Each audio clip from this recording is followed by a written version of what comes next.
আসসালামু আলাইকুম। আমি যাচ্ছি এখন তায়েফ। মক্কা থেকে তায়েফের দূরত্ব 120 কিলোমিটার। সেখানে মহানবী সাল্লাল্লাহু আলাইহি ওয়াসাল্লামের নানা বাড়ি। প্রতিমধ্যে তোমাদের দেখাচ্ছিলাম চমৎকার পাহাড়ের দৃশ্য।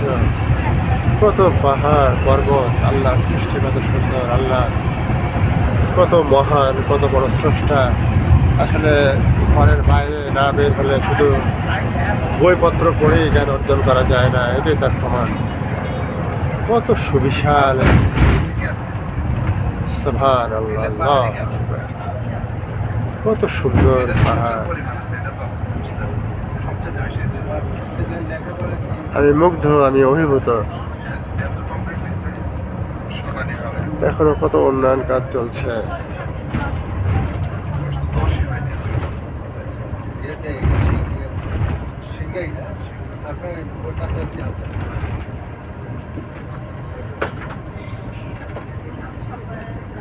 অনেকক্ষণ পরে আমরা ট্রাফিক পুলিশ দেখতে পেলাম।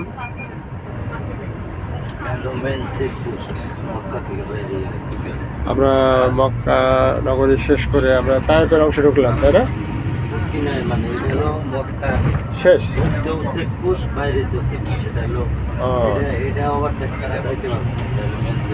আচ্ছা, এখন আমরা কি তায়েফের অংশে প্রবেশ করছি নাকি? এটাই রাস্তা যায় রিয়াদ, দাম্মাম, তায়েফ। ও কি সুন্দর পাহাড়, আল্লাহু আকবার। Rocky Island. Okay friends, thanks for watching my page.